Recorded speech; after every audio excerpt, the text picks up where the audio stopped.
ఆంధ్ర వారి పప్పు అదేనండి, మన పప్పు చారు. అసలు ఈ డిష్ని ఎవరైనా సరే నో అని అనగలరా? One of an authentic dish. మన ఆంధ్ర వాళ్ళ స్పెషల్ అంటే నమ్మటానికి కష్టమైన, ఇది లేకుండా మన అన్నమే తినలేం. జస్ట్ రైస్లో ఒక ఆవకాయ, ఒక అప్పడం వేసుకొని ఈ పప్పు చారుని పక్కన పెట్టుకొని తినే కొద్దీ వెళ్తానే ఉంటుంది.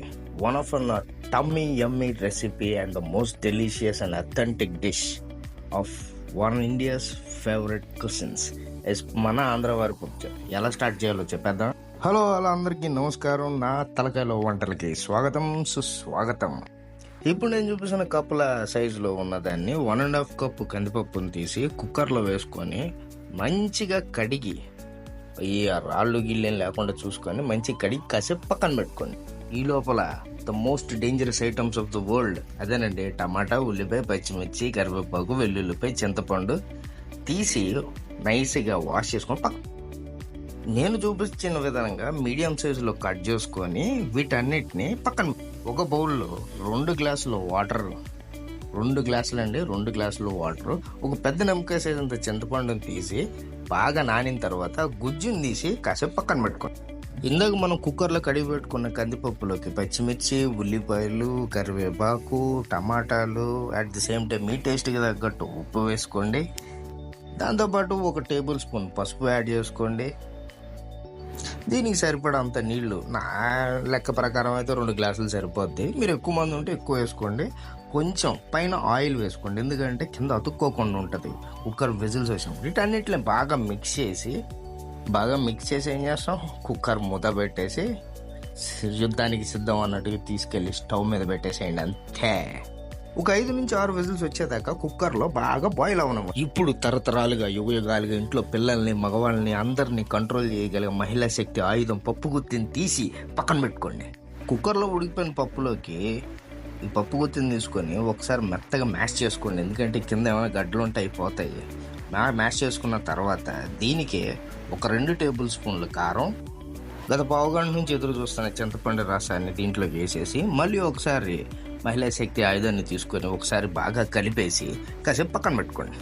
ఇప్పుడు మనం ఒక బాంబుని తయారు చేయాలి. దానికోసం ఇలాంటి గిన్నె ఒకటి తీసుకొని దాంట్లో ఆయిల్ వేసుకొని జీలకర్ర, అదేనండి మన తాలింపు అంటాం కదా, అదే ఆ తాలింపు దినుసులు అన్నింటినీ వేసి చిటపట్లాడించిన తర్వాత ఒకసారిగా వీటన్నిటిని బాగా కలుపుకోండి.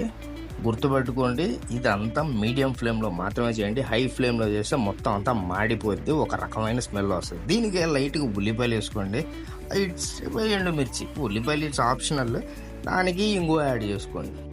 ఎందుకంటే కొంతమంది ఉల్లిపాయ తినడానికి ఎక్కువగా ఇష్టపడరు, అందుకనే ఉల్లిపాయ ఆప్షనల్ అని చెప్పాను. వీటన్నిటిని ఒకసారి బాగా మిక్స్ చేసుకొని బాగా వేగిన తర్వాత ఇందాక మనం ఒక అరగంట నుంచి వెయిట్ చేసి పెట్టాం కదా పప్పు చారుని, దాన్ని తీసి సల మరుగుతున్న దాంట్లో పోస్తే ఆ స్మెల్ అసలు బాబా ఇల్లు మొత్తం సువాసనతో వెదజల్లిపోద్ది. Such a wonderful aromatic smell around right.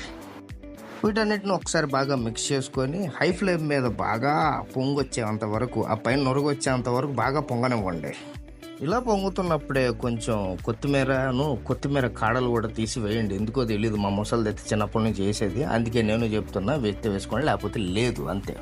High flame మీద పెట్టి ఒక 10 నిమిషాల పాటు బాగా మరిగితే అద్భుతంగా తయారయ్యింది. ఏది ఎందుకు తింటున్నావు తెలియపోతే అలాగా, అందుకనే ఈ బెనిఫిట్స్ మీకోసమే. చూసుకోండి. చూసే వీక్షకులకి, సబ్స్క్రైబర్స్ అందరికీ నా విన్నపం ఒకటే, ఈ ఛానల్ కొత్తగా స్టార్ట్ చేసాము, ఇదే నా ఫస్ట్ వీడియో కాబట్టి మీరందరూ ఆదరించి ఆప్యాయతతో నన్ను ఆదరిస్తారని మనస్ఫూర్తి కోరుకుంటూ నా తలకాయలో వంటలు మీకు తల వంచి నమస్కరిస్తుంది. మన ఛానల్లో మన ఇండియన్ రెసిపీసే కాదండి, Japanese, Chinese, Italian, Spanish dishes అన్నిటిని మేము ముందుకు తీసుకొస్తాను. సో మన ఛానల్ని లైక్ చేసి, సబ్స్క్రైబ్ చేసేసి మీ ఫ్రెండ్స్ అండ్ ఫ్యామిలీ మెంబర్స్కి షేర్ చేయండి. ఉంటాను, టాటా.